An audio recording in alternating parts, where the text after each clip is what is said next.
Salut tout le monde, bienvenue au deuxième épisode de Entre Génie. On espère que vous avez aimé le premier épisode. Merci beaucoup pour vos commentaires constructifs. Cette semaine, on a la chance de recevoir Arthur Daigneault, qui est un ancien étudiant au bac en génie mécanique à l'Université Laval.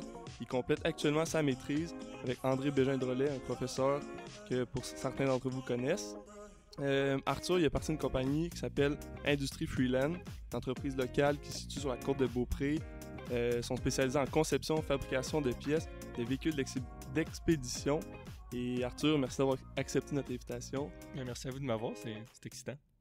Pour commencer, on commence tout le temps par poser la question à notre invité, de te parler de toi, ton parcours en tant qu'étudiant, où tu es rendu actuellement. Fait que je vais te laisser te présenter.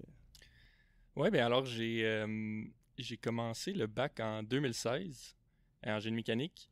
On pourra en reparler plus tard, mais un peu, pas à reculons, mais un peu, j'ai décidé que j'allais faire quelque chose à l'université. J'ai décidé que ça allait être génie mécanique, mais au final, ça fitait super bien.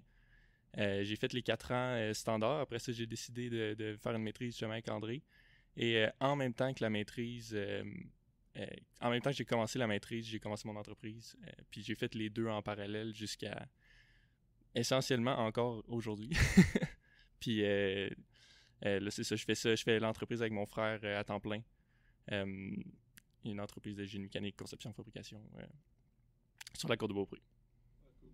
C'est vraiment cool. Puis, right off the bat, moi, j'aborderais... parce que j'ai voyagé en Australie pendant presque un an de temps, moi. Ouais. Puis, dans le fond, j'étais pas loin d'Arthur en termes d'années au cégep et secondaire. Puis j'avais pris exemple sur toi parce que c'est toi qui avais fait le voyage que j'avais fait en premier en Australie.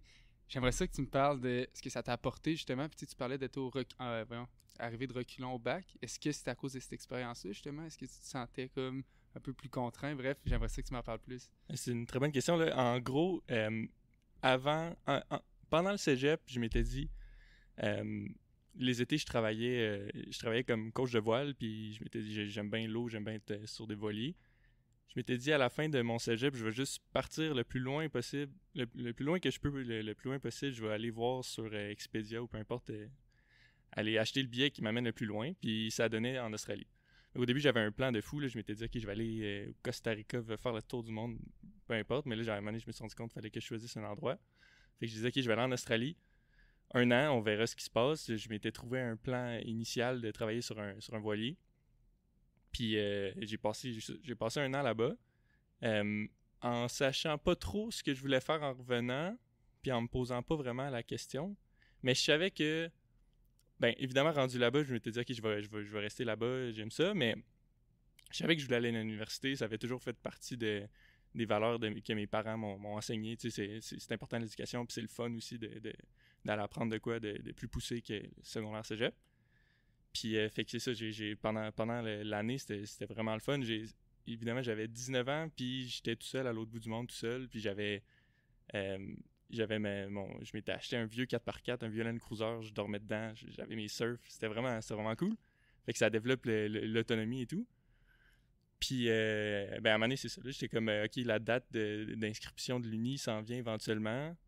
Je savais que je voulais revenir, tu sais, je voulais pas rester là toute ma vie, puis je me suis juste dit, ben, j'ai toujours aimé ça, concevoir des affaires, même je faisais déjà, on en reparlera plus tard, j'avais déjà fait de la conception à l'ordi, mais pas dans les logiciels de CAD qu'on connaît aujourd'hui, mais j'avais déjà fait ça, j'ai toujours aimé ça, fabriquer, concevoir des affaires seul chez mes parents, puis je me suis dit, regarde, j'ai une mécanique, même, je savais un peu c'était quoi, mais pas à 100%, mais je me suis dit, ok, je vais m'inscrire là-dedans, puis je m'étais aussi inscrit en actuariat, ça n'avait aucun rapport. Juste pour avoir 2 options. Puis ben j'ai été accepté en génie mécanique comme tout le monde. Puis j'ai choisi ça, fait que c'est comme ça que je suis revenu puis j'ai commencé ça. Ah, c'est cool. Puis tu dirais-tu que ton voyage t'a aidé à faire un choix, ou le voyage était plus comme pour décrocher de l'école, faire une pause entre le cégep et l'université? Ben, j'avais pas vraiment...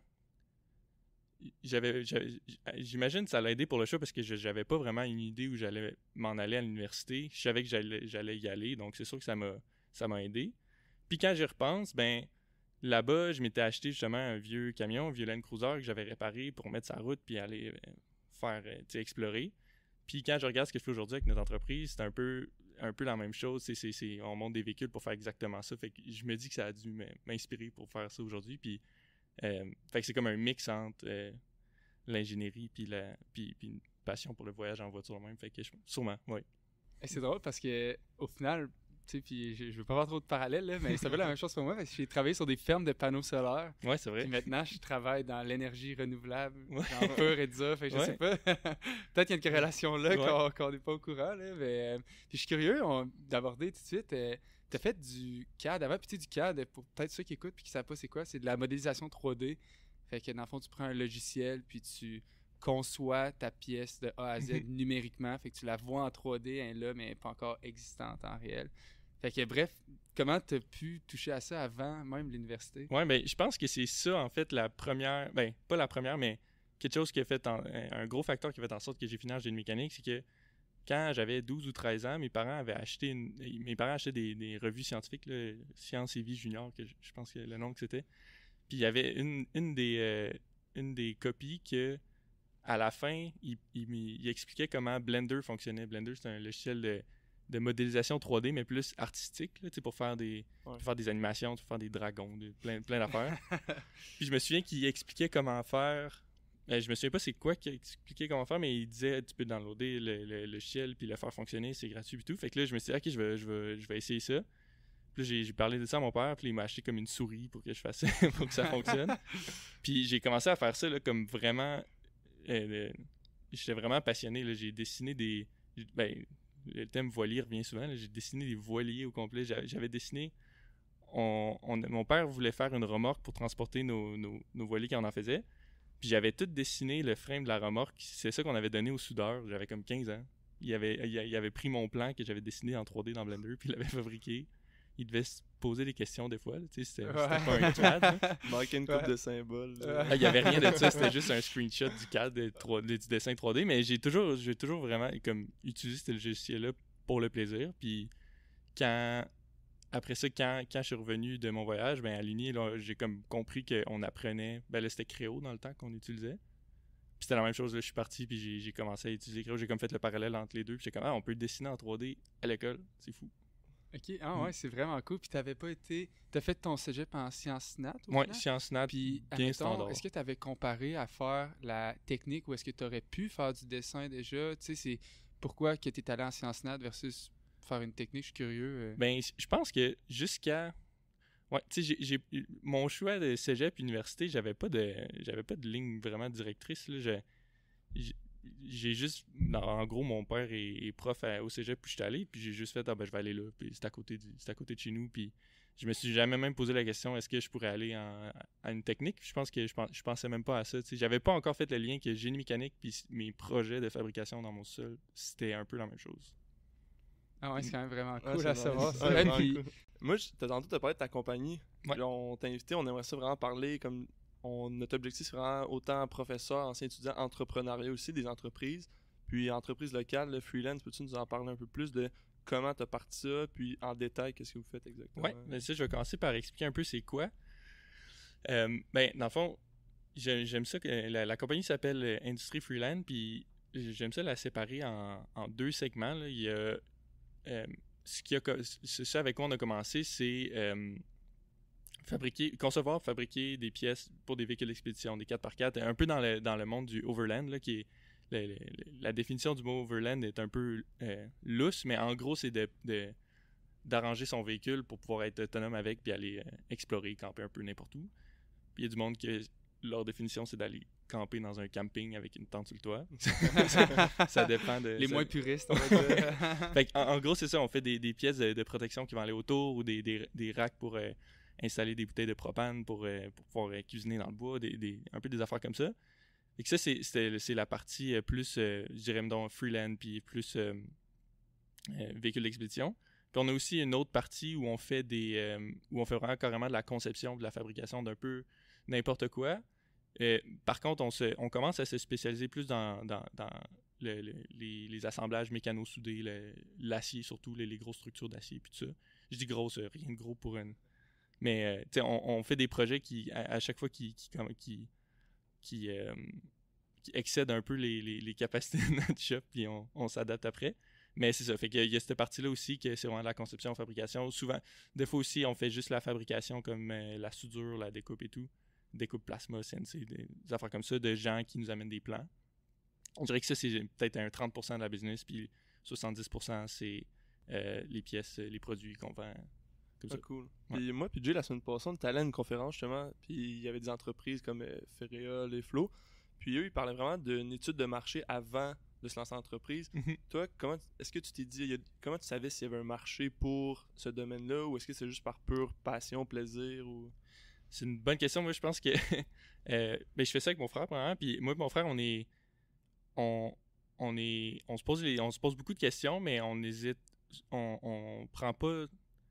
On essaie de pas trop être sur pause souvent. Fait que quand mettons, on prend une décision, on va la prendre puis on va l'exécuter. Puis après ça, on va s'adapter si c'est pas la bonne.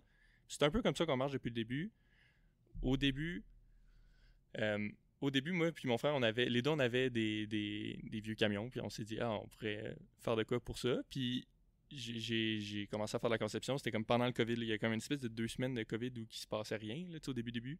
Puis là, je me suis juste assis devant SolidWorks, puis je me suis dit, OK, je vais designer de quoi pour mon véhicule, peu importe quoi. Là, j'ai designé, puis je l'ai pas fabriqué, mais j'ai juste fait. Puis après ça, plus tard, je me suis dit, OK, je vais le fabriquer.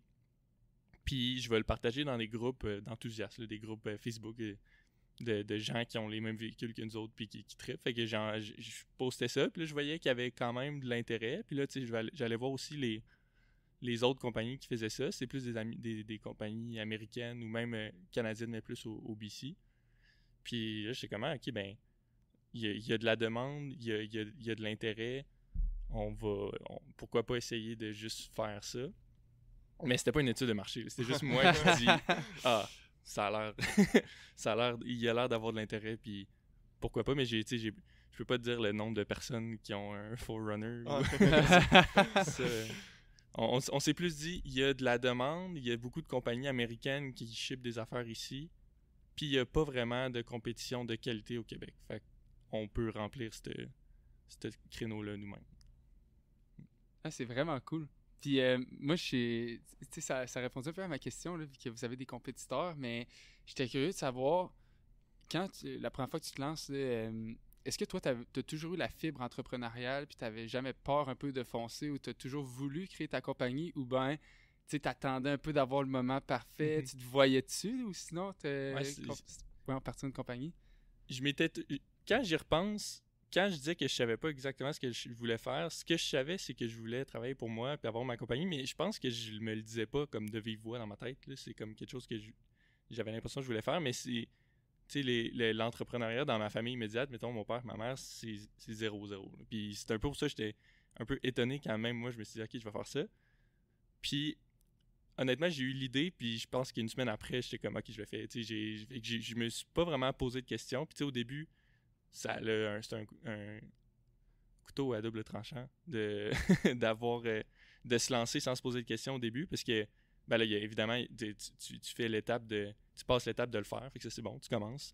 Plus tôt tu commences, plus tôt tu fais les erreurs qu'il faut faire au début ou qu'il faut pas faire, tu sais, mais aussi que ça fait en sorte que tu as zéro préparation. Fait que, mais c'était temps partiel, puis j'étais en train de faire ma maîtrise en même temps. Fait que c'était pas un gros enjeu, là, mais... Puis justement, mettons, moi, ça me mène directement à pourquoi pas attendre à la fin de la maîtrise avant de commencer ça. Tu sais, pourquoi là, tu sais, c'était-tu tellement stimulant pour toi que tu t'es dit, hey, j'ai pas le choix, il faut absolument que je fasse ça. Puis je pense que rapidement, c'est un autre petit segue vers c'est quoi ce premier geste-là? Est-ce que c'est de le faire? Est-ce que c'est d'écrire à quelqu'un, d'en vendre un? Ouais. C'est quoi concrètement ce premier geste-là? Ouais, c'est bon. Ben, en fait, pour moi, le premier geste concret, ça a été de trouver un nom. C'est complètement ridicule. J'ai eu l'idée je me suis mis à faire le CAD un soir. Puis là, le lendemain, j'étais allé prendre une marche avec une de mes bonnes amies qui a une entreprise. Puis j'ai dit, hey, j'ai envie de partir d'une compagnie. Puis je me suis trouvé un nom, ça va s'appeler Freeland. Puis je sais pas exactement ce qu'on va faire. Ça va être ça. Puis je pense, mettons, 3-4 mois plus tard, le premier move, mettons, pas trop engageant, c'était de fabriquer le premier produit que je me suis fait, que j'ai fait dans l'entrée chez mes parents au grinder, puis que j'ai fait souder parce que je soudais pas dans ce temps-là. Puis après ça, je dirais le premier move, mettons, un peu plus OK, je pars de quoi? Ça a été de faire, mettons, ma première commande laser.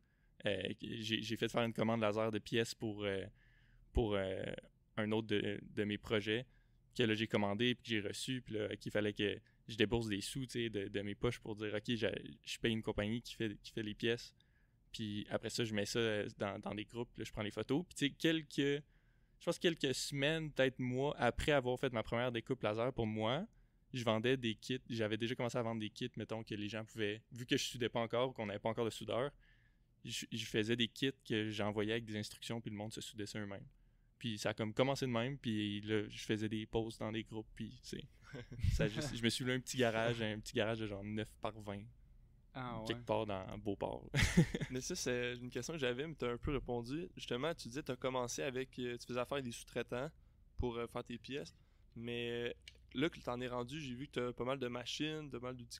Est-ce que tu as appris ça par le tas? Tu les as achetés où? Comment ça marche, là, quand c'est rendu, c'est toi qui le fabriques et non d'autres personnes pour toi? Ouais, en gros, les découpes laser, c'était vraiment efficace. Là, vous savez un peu, mais c'est le fun. Là, de la découpe puis du pliage, c'est une méthode de fabrication vraiment efficace. Ça, comparé à l'usinage, peu importe, ça coûte tellement rien. Puis jusqu'à un bon moment, mettons nos marges de... au début, nos coûts... Ben en fait, je dis non, mais au début, c'était juste moi. Au début, les coûts de mes produits, c'était découpe laser, c'est tout. Parce que j'ai envoyé des kits, puis là, le monde s'arrangeait. Un peu de shipping, peu importe, mais... Après ça, mais comme pendant le COVID, le coût de métal a vraiment, vraiment augmenté, mais le coût des produits a comme pas vraiment suivi, puis tout est arrivé en même temps que là, on a emménagé dans une nouvelle shop un peu plus grosse, puis tout ça, puis là, on s'est comme rendu compte, quand je regardais les prix du laser comparé au prix de mes produits, puis tout, on en est comme venu à la conclusion qu'on était mieux de le faire nous-mêmes. Fait que là, on s'est trouvé une découpe, une CNC Plasma sur Marketplace. Marketplace. Ouais, sur Marketplace, il y en avait comme une à vendre. On est allé l'acheter. Ça a été jusqu'à... Tu sais, on était encore dans... OK, tu sais, il y a comme eu une transition de... On prend des décisions pas sans se poser de questions, mais plus en mode... OK, on le fait. Puis à un moment donné, on est passé à un mode plus... OK, on prévoit c'est quoi... Tu sais, là, on sait c'est quoi le prochain outil qu'on va acheter, puis ça. Puis là, on est plus sharp de ce côté-là. Mais au début, c'était vraiment... OK, on va acheter une machine. On l'a acheté, on s'est rendu compte qu'il fallait qu'on achète un autre plasma sur la machine parce que le gars, il découpait des pièces plus minces, tout ça. Fait que, tu sais, c'était beaucoup de découvertes, puis de, bon, OK. Puis ça a commencé de même. On a acheté la machine je pense, 1 an et demi après le début. Puis là, on a pu faire nos propres affaires. As-tu des modèles? Je suis curieux, tu sais, mettons... moi, je parle personnellement un peu, là, mais me lancer en affaires, ça me semble quelque chose qui est tellement vertigineux. Je pense au coût, puis là, moi, dans ma tête, c'est comme, hey, en 2 mois, si t'as pas vendu tes affaires, tu fais faillite, tu sais. Est-ce que toi, il y a comme quelque chose qui est capable de te ramener un peu sur terre, puis de faire, non, tu sais, c'est quelque chose à long terme, ou, tu sais, comme je te disais initialement, quelqu'un qui te montre, je suis curieux. Ouais, c'est une très bonne question. Ben, premièrement, mon frère, là, tu sais, dans le fond, en gros, juste pour faire un résumé, que ça soit clair, là, j'ai commencé l'entreprise moi-même je me suis parti d'une entreprise individuelle, puis là, je faisais mes propres affaires. Puis mon frère Vic, à un moment donné, il s'est dit « Ah, je trouve ça le fun, ce que tu fais, puis tout ça. » Puis ça, c'était avant qu'on loue le local qu'on a en ce moment, notre shop. J'avais un petit job, Vic avait un petit job, un petit garage, puis les deux, on faisait nos affaires. Puis là, il s'est dit « Ah, ben, je vais te joindre là-dedans, mais pas encore dans l'entreprise, mais plus on va louer le garage ensemble, puis on va faire nos projets ensemble. » Puis après ça, à un moment donné, Vic, il s'est dit « Ok, je vais me joindre dans toi. » Fait que là, on s'est comme, au lieu d'avoir mon entreprise individuelle, on s'est parti une incorporation 50-50 les deux. Puis là, on fait ça les deux ensemble. Puis, ben, où on est rendu là, mettons, on est encore vraiment au début, mais tu sais, mettons, quand je repense à avant, je pourrais pas faire ça tout seul. T'sais, avec Vic, on est tout le temps en train de se poser des questions, puis de rationaliser si des décisions sont bonnes. S'il y a une décision qu'on prend, puis finalement, on voit que c'est pas la bonne, ben, il faut rectifier le tir. Ben, on apprend beaucoup ensemble, puis les deux, on a des compétences complètement différentes. Fait que ça, c'est le fun. Puis sinon, comme modèle, ben, j'aime bien, j'ai vraiment adoré les conseils puis l'éducation que André, mon prof, m'a donné.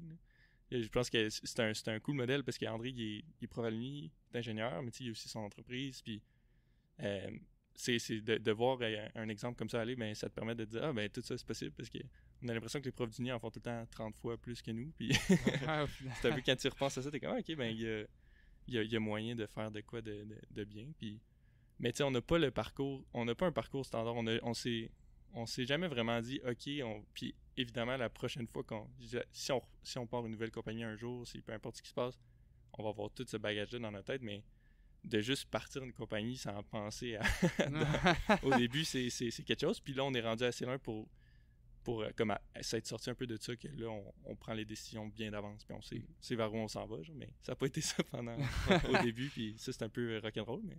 Puis justement, là, tu dis, est-ce que tu as atteint un petit peu une vitesse de croisière à un certain point où est-ce que, OK, on connaît notre créneau, on sait qu'il y a quand même une offre qui est constante, qui s'en vient tout le temps, puis on trouve un petit confort là-dedans, ou c'est comme tout le temps vertigineux, il y a des fois justement que, ouf, là, faudrait qu'il commence à avoir des PO qui rentrent, c'est comment qu'on vit ça?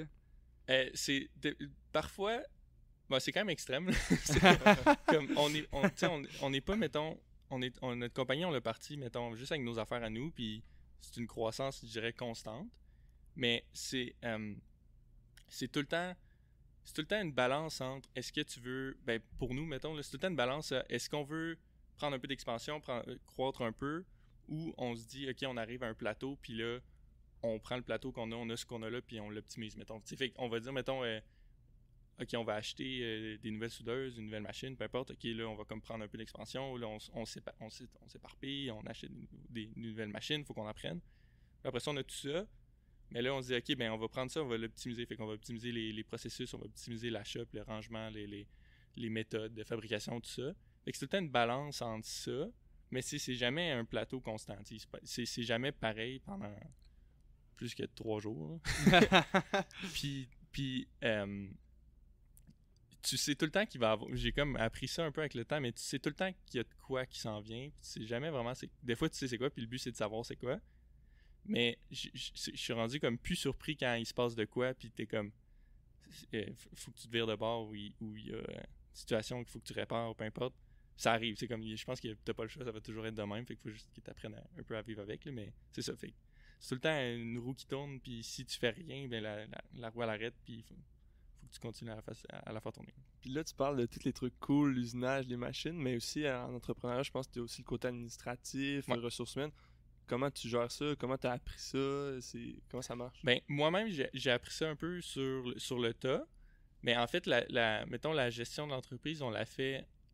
moi, je fais, mettons, comment qu'on l'image, c'est que moi, je fais les ventes, je m'occupe de la production, je m'occupe de l'argent qui rentre, si on veut. Puis Victor va s'occuper de tout l'argent qui sort, mettons, toute la fiscalité, la comptabilité, payer les fournisseurs, acheter le matériel. Mettons qu'on a besoin d'acheter un nouvel outil, une nouvelle machine, mais des magasiner. Puis, notre entreprise, c'est physique, là, fait qu'on a une shop, on a des machines, on a de l'outillage, des machineries dans le cours, des affaires de même. Fait que s'assurer que ça marche aussi. Là, tout brise souvent. Fait que, pas souvent, mais ça brise. Fait que Vic, il s'occupe plus de ça. Fait que le côté plus gestion d'entreprise, puis tout ça, c'est plus Vic qui le fait, ce qui fait en sorte que moi, j'ai plus le temps de développer, mettons, développer la brand, le marketing, les produits, puis en même temps de faire la prod. Puis justement, tu sais, des fois, parce que tu parlais d'André, moi aussi, je suis dans sa compagnie, puis tu sais, c'est quand même une compagnie assez récente aussi, là. Tu sais, moi, j'ai tout le temps mon mindset d'ingénieur, puis dans ma tête, c'est un bon mindset. Puis on oublie à quel point il y a tellement d'autres champs qui ont des compétences. Mettons, justement, tu mentionnes marketing, que tu sais, on se dit, crime, ça doit... Tu sais, oui, on semble on pense avoir un flair pour ça, mais au final, on se rend compte qu'on est vraiment poche. Puis là, je suis curieux, c'est quand que toi, mettons, tu dis crime, me semble que ça me prendrait un consultant externe pour ça, ou là, on devrait mettre de l'argent là-dedans. Tu sais, je comprends que tu en parlais, que c'est avec Vic, c'est des décisions, là, mais c'est quand que tu vas chercher vraiment de l'aide des consultants externes pour ce genre de choses-là? C'est tellement une bonne question parce que justement, j'en parlais cette semaine. Tu sais, mettons, justement, tu as vraiment touché un point. Là. L'ingénierie, mettons que je te dis, OK, j'ai besoin d'une structure qui va soutenir 10 000 livres à tel endroit, qui va être tenu par telle affaire. Tu sais qu'est-ce qu'il faut faire. Tu sais qu'il faut que tu fasses un cahier des charges, là, que tu fasses un petit design préliminaire, puis là, tu fasses des calculs, puis tout ça. Mais mettons, je te dis, OK, faut que tu augmentes tes ventes. Là, c'est comme, comment je fais ça? Genre, je peux-tu aller... OK, oui, je peux-tu aller peser... Tu sais, je peux-tu aller... Y a-t-il une vidéo sur YouTube ou un manuel? Ouais, comme c'est plus... Bon, je veux pas dire science molle, mais je vais dire science molle. Dans le sens... Pas que c'est négatif, mais c'est que c'est pas cause à effet. Là. Tu peux pas dire... OK, mettons, je fais un calcul, je vérifie si ça marche. Mais là, c'est vraiment comme... Bref, en tout cas, le marketing, il faut s'y connaître, puis je m'y connais pas en tout. Fait que je l'apprends sur le tas. Puis ça a toujours été comme ça. Puis... tu sais, sans vendre dans une compagnie, il n'y a rien. Fait que c'est comme la partie la plus importante. Puis justement, je me pose la question, des fois, je me dis, okay, on achète des des machines à plusieurs milliers de dollars, mais on n'a jamais payé quelqu'un pour nous aider dans le marketing. On a toujours fait ça nous-mêmes. Fait que là, on est comme en processus de... Il y a des gens qui nous approchent, qui nous demandent hey, « Voudriez-vous qu'on travaille ensemble? » Puis tout ça. Puis j'étais un peu perdu là-dedans, justement, parce que ben, c'est un peu spécial pour moi de payer un montant pour quelqu'un qui va m'aider là-dedans, alors que je sais très bien que ce serait une bonne idée. Fait que c'est ça, on est un peu dans ce processus-là parce qu'on sait pas... c'est ça. J'ai cette question-là sur le bout des lèvres depuis tantôt, justement. Puis tu sais, on se dit tout le temps, là, tu me dis hey, j'aimerais ça avoir une nouvelle machine pour ça, une nouvelle machine pour ça. Puis ça amène à l'innovation puis à toi faire des choses plus cool. Mais après ça, il y a tout le temps, tu sais, si tu n'investis pas, tu es dans une croissance organique, puis c'est plus long, c'est, je dirais, moins risqué. Puis, tu sais, là, tu te fais approcher justement par quelqu'un qui dit hey, je te donne 500 000.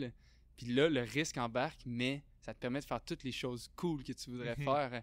Puis c'est comment que tu fais pour gérer ces deux pas valeurs-là, je veux dire, mais ces deux désirs-là qui se chevauchent en même temps? Ben, je pense qu'on est beaucoup... Une de nos valeurs, c'est un peu l'autonomie. Puis si tu as, mettons, un investisseur externe qui va te permettre d'aller croître beaucoup, puis tout ça, ben peut-être qu'un jour, ça va être quelque chose qu'on veut, mais on aime bien ça être autonome aussi du côté financier.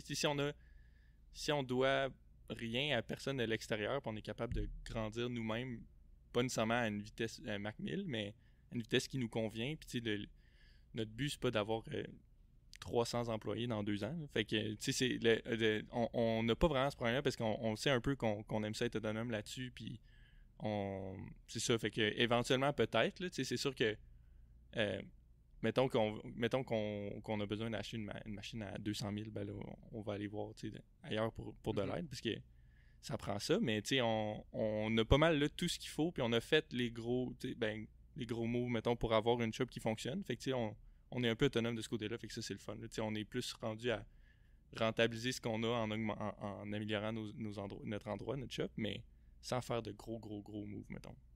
OK. Puis moi, je pense qu'on va prendre une autre petite tangente, là, puis j'aimerais ça parler un peu de ta maîtrise. Tu sais, ta maîtrise, entrepreneuriat, c'est pas souvent que ça arrive. Là, je me répète un peu, je disais à ma frère avec qui, là, mais non, je suis vraiment... Est-ce que ça t'a aidé de faire une maîtrise? Est-ce que, je ne veux pas dire un regret, mais est-ce que, tu sais, clairement, que pour remplir des papiers de fiscalité, c'est pas une maîtrise qui va t'aider, mais est-ce que ça t'a apporté des compétences qui, au day-to-day, te sont vraiment utiles? Tu parles un peu de ton projet aussi en même temps. Ouais, exact. Ben, en gros, le projet, c'était avec André. C'était de concevoir un appareil qui allait s'adapter sur un spectromètre FTIR ATR pour être capable d'analyser plusieurs samples à la place de un. T'sais, mettons un exemple, les spectromètres qui étaient utilisés ils peuvent analyser un sample à la fois. Puis là, la machine que j'ai designée, ben, elle permet d'analyser plusieurs samples à la fois. Puis en plus de ça, j'ai développé des cartouches microfluidiques qui vont sur le dessus du détecteur pour être capable d'analyser des liquides qui passent sur des cristaux fins, sans aller dans les détails, là. Mais bref, tout ça, c'est de la génie mécanique appliquée à la chimie analytique. Fait que ça, vite comme ça n'a pas vraiment rapport. Mais tu sais, ça fait juste partie de... C'est un peu un continuum de l'Uni dans le sens où moi, j'ai beaucoup travaillé avec André à l'Uni. Puis là, ben, pendant la maîtrise, j'ai continué à le côtoyer puis à me faire coacher de ce côté-là. Puis tu sais, la maîtrise, c'est le fun parce que, ben, en génie mécanique surtout, là, c'est plus... c'est comme des portes ouvertes à faire un peu ce que tu veux pour ton design, ton idée, tout ça. Fait que tu as accès à l'atelier, tu as accès à un peu toutes les ressources que tu veux pour que ton projet fonctionne. Fait que là, tu es un peu devant ton problème avec toi qui design tes affaires, puis du monde qui vont être là pour fabriquer des trucs quand tu veux, un peu comment tu le veux. Tu peux essayer 2 fois, 3 fois si ça marche pas. Fait que ça, c'était juste une continuité de l'apprentissage du bac. Fait que ça a été le fun. Puis, ben, l'horaire de la maîtrise est un peu comme on le veut. Là. Tu gères ton temps un peu comme tu veux. Fait que j'ai réussi à faire les deux, un peu les deux en même temps pendant comme les 2-3 ans que ça a duré. Fait que non, c'était vraiment bien. Puis concrètement, est-ce que ça t'a aidé à aller en entreprise ou tu penses que tu aurais pu te débrouiller? Puis ça mène peut-être plus à pourquoi tu as fait une maîtrise? Ben, je pense pas que, mettons, factuellement, là, ça m'a pas aidé à partir d'une compagnie. Ça, c'est sûr. Je pense que le bac est clairement plus demandant et difficile que la maîtrise si tu décides que c'est le même. T'sais, la maîtrise, c'est un peu... à t'en tirer autant que t'en donnes. Tu sais, si il y a des gens, tu peux faire ça 70 heures semaine, puis que ton projet va 2 fois plus loin. Tu sais, je me souviens au début, ma maîtrise a été un peu plus longue que prévu, parce que j'ai pris mon temps, mais aussi parce que parce qu'à un moment donné, je me suis dit, OK, ben j'aimerais ça. Tu sais, ben, tu connais un peu le projet, la version 2 de l'Asma. Je me suis dit, OK, je veux le redesigner, puis finalement, on l'a pas fini de la fabriquer au complet, mais je l'ai redesigné au complet, puis je me suis dit, OK, ben je veux me rendre là. Fait que tu sais, c'est un peu, tu décides jusqu'où tu te rends avec le temps que tu as, puis si tu veux aller plus loin, tu peux. Fait que, mais c'est ça, tu sais, ça m'a pas apporté des compétences d'entrepreneuriat. Puis c'est-tu André qui t'a proposé ça? Tu disais que tu étais proche de lui au bac. Est-ce que c'est toi qui es venu avec l'idée de je veux faire une université avec toi ou c'est André qui t'a proposé? Ben oui, en fait, j'avais d'autres plans. Moi, je sais pas si tu te souviens, je voulais repartir en Australie. Ah ouais, tu vois, je savais même pas. Ouais, c'est ça, je voulais repartir, mais là, le COVID est arrivé. Puis là, j'avais eu des entrevues chez des compagnies, Craform, puis tout ça. Puis il m'avait offert des offres, mais j'étais comme pas sûr. Puis André, à un moment donné, il m'a appelé, il dit, veux-tu faire une maîtrise? Puis tu sais, j'ai pas choisi. Mettons, à le refaire, je pense que mon choix de prof, je c'est 100% très content. Puis, mais le projet, j'ai pas pris le temps de penser au projet, le choisir. Mettons, André m'a proposé un projet, je l'ai fait, puis c'était super le fun, puis vraiment très formateur. Puis, mais j'ai pas pris le temps, mettons, de faire quel projet m'intéresse ou. Ouais, tu t'as pas peut-être pris le temps de choisir, tu sais, parce que je pense que tu savais quand même ce que tu voulais faire. Ouais. Puis tu sais, les deux, ça va en maîtrise. Puis comme moi, vraiment, mon mindset face à ça, c'est je veux que ça m'apporte un bagage de plus qui est vraiment utile pour plus tard. Tu sais, c'est sûr que si tu te poses pas cette question-là, ça se peut que tu arrives à la fin, puis tu l'as fait, tu vas être content, tu vas avoir appris des choses, mais peut-être pas nécessairement, tu sais, ce que tu aurais vraiment voulu apprendre. Ce serait comme ton conseil aux personnes qui font la maîtrise de choisir quelque chose vraiment... Ouais, absolument. Tu sais, si la maîtrise, je le conseille, c'est vraiment le fun, puis c'est une belle opportunité d'apprendre, mais c'est ça, de prendre le temps d'y penser, puis de regarder si le projet t'intéresse, puis le prof aussi, ça, c'est une partie importante. Là, tu vas passer beaucoup de temps avec ce prof-là, puis il va t'en apprendre beaucoup. Fait que c'est ça, de prendre le temps d'être sûr que c'est un projet qu'on veut faire, là, puis qui nous intéresse. Puis comme tu dis, Jay, d'un projet, si tu sais que tu veux aller en HVAC, mettons, ça peut être intéressant de faire une maîtrise en HVAC, peu importe le domaine, mais c'est ça, fait que ce serait un conseil. Moi, j'aurais un autre petit segment, j'ai une question en tête depuis tantôt, honnêtement, puis c'est, en entreprise, on a des succès, on a des échecs. Je sais que c'est une question classique, mais c'est quoi ton plus gros, je voudrais pas dire échec, mais la chose que tu es déçu, que tu aurais voulu faire autrement? Puis à l'inverse, c'est quoi la chose dont tu es le plus fier et que tu te dis, waouh, ça c'est vraiment un bon coup? Hey, c'est une bonne question. Ok, ben, en fait, là, je vais commencer par côté échec. Là, ça revient un peu à ce que je disais tantôt au début, moi, je me suis pas vraiment posé les grosses questions de est-ce que je devrais faire ci, est-ce que je devrais faire ça. J'ai eu l'idée, puis c'est apparu dans ma tête. Là, je me suis dit, ok, let's go, je le fais. Puis ça fait en sorte que ça a commencé vite, c'est le fun. Mais au début de l'entreprise, il y a eu beaucoup de ça, je dirais, là, des moments où que je me suis pas posé la question, puis je l'ai fait. Puis ça fait en sorte que, mettons, il y a des contrats pour des compagnies. Je veux pas nommer de nom parce que.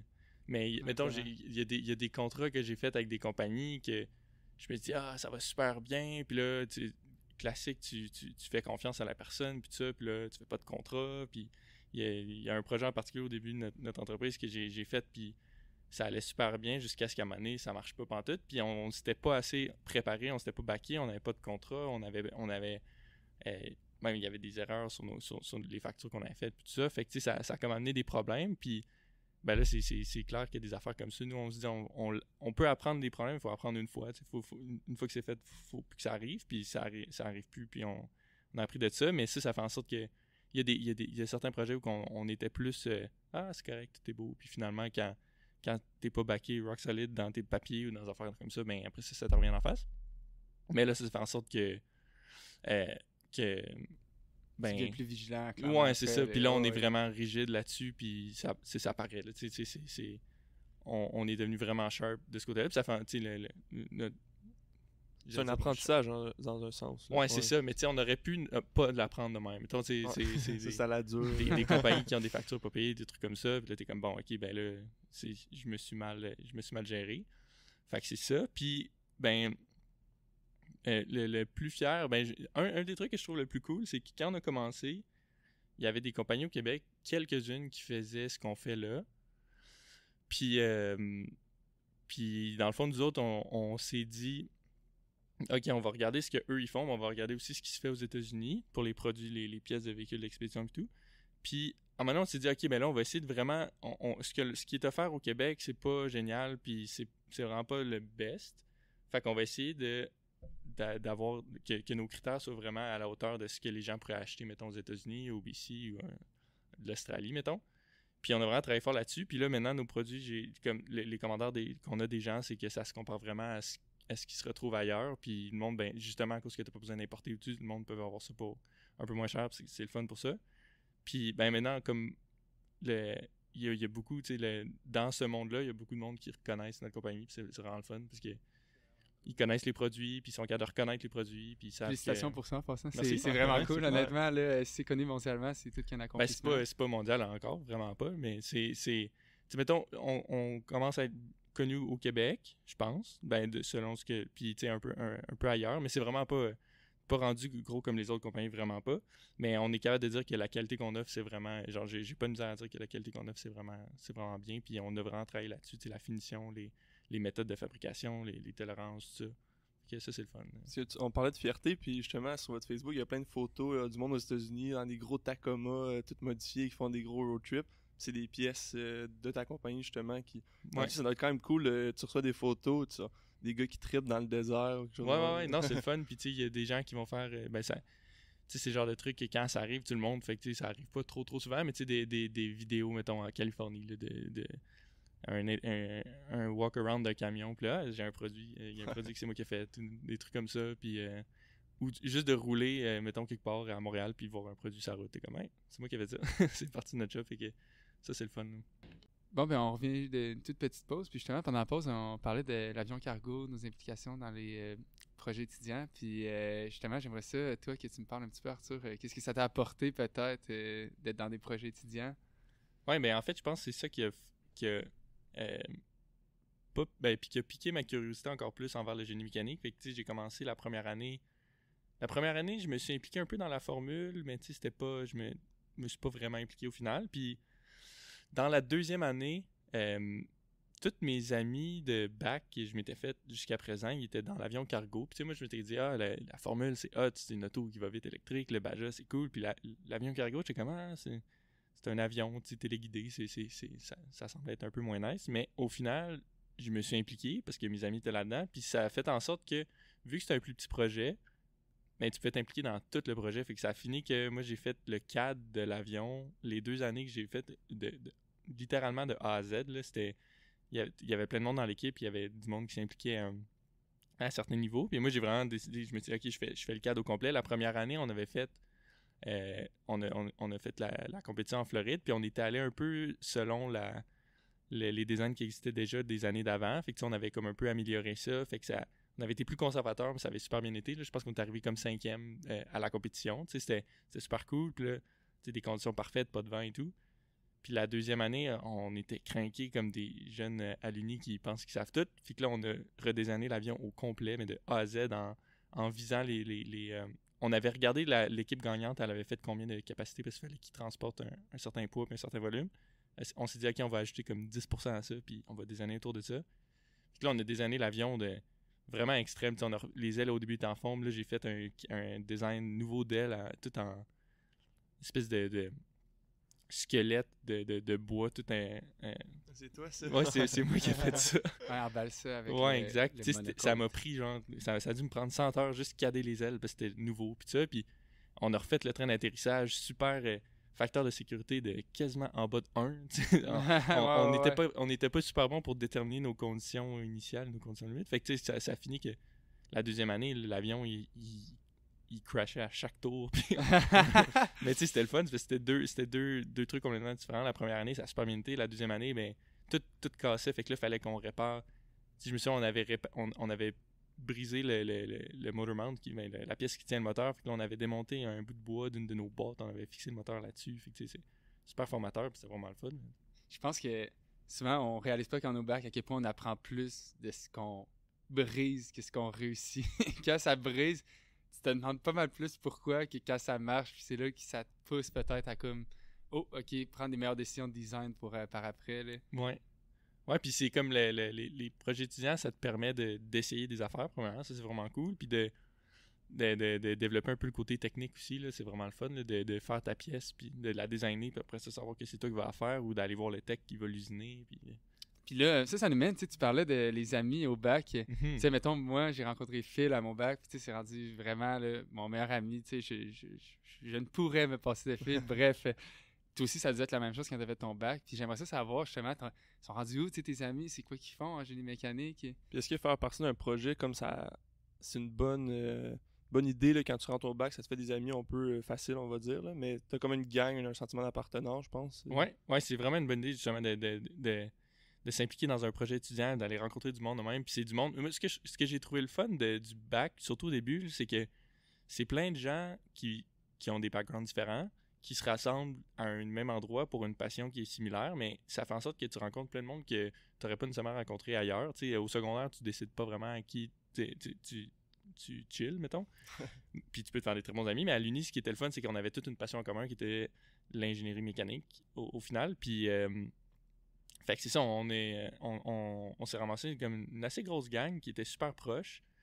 Puis, on est resté super proche encore aujourd'hui. Ça, c'est vraiment le fun. C'est comme les amis que tu te fais pour la vie à l'Uni. Puis, en tout cas, jusqu'à aujourd'hui, 3-4 ans plus tard, c'est encore ça. Fait que c'est vraiment le fun.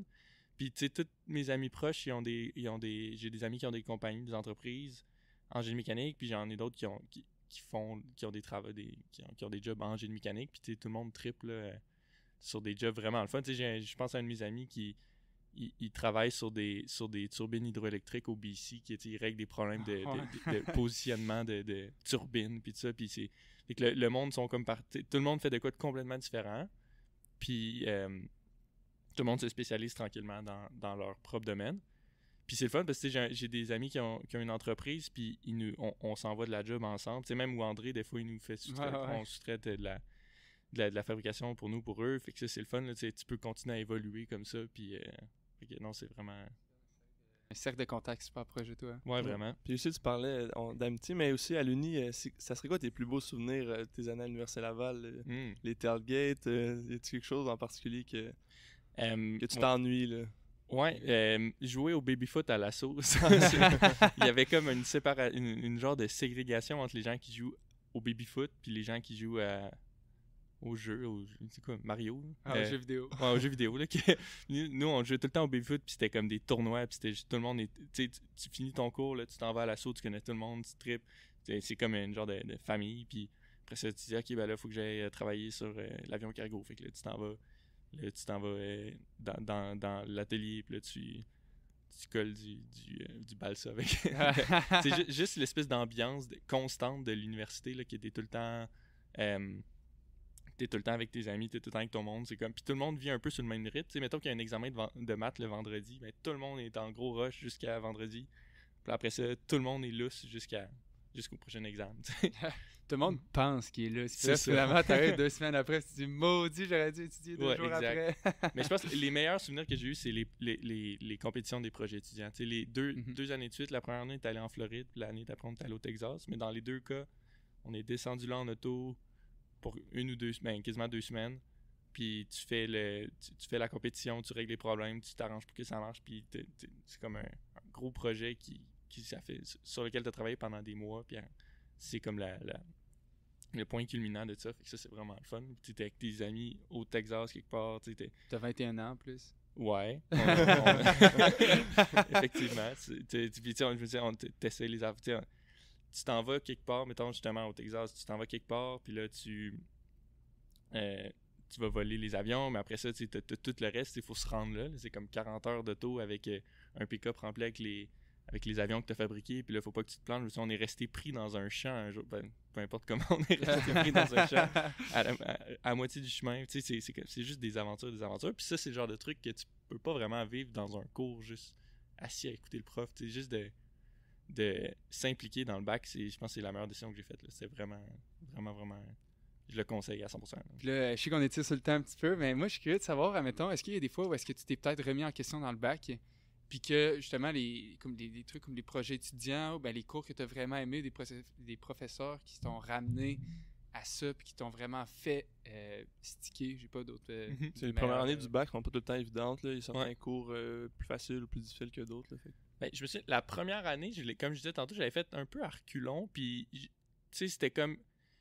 T'étais pas nécessairement obligé d'aller au cours. Fait que j'allais. Tu sais, je me présentais pas. J'étais avec comme 2-3 amis, puis on faisait juste comme étudier dans nos livres sans même aller vraiment au cours. Puis, tu sais, c'était pas.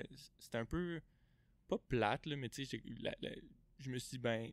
La deuxième année, je me suis dit, si je suis pour faire le bac, je suis vraiment mieux de m'impliquer, parce que sinon, ça va être long, ça va être plate. Fait que je me suis juste dit, ok, ben je vais aller à mes cours. Juste le fait d'aller au cours, d'être avec tout le monde, puis d'aller t'impliquer dans les projets, mais ça, je suis vraiment content d'avoir fait, parce que sinon, je pense que ça aurait été vraiment long. Puis justement, après la première année, j'étais comme, mais là, qu'est-ce que je viens de faire pendant un an? J'ai pas été quasiment au cours, j'étais juste au café à checker les livres, puis essayer ou à faire du CAD pas rapport, parce que je tripais trop.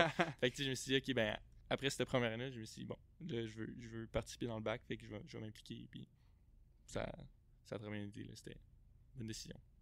Moi, j'ai vraiment une tangente avant qu'on finisse, là, mais nous, on gradue bientôt, puis justement, en ingénieur, on a CPI quand on est durant la fin du bac, mais après, pour notre licence, il y a l'examen, puis il y a des compétences. Comment avoir ton entreprise qui était, comme on va dire, pas supervisée par quelqu'un autre de toi, c'est comme toi le big boss de ton entreprise.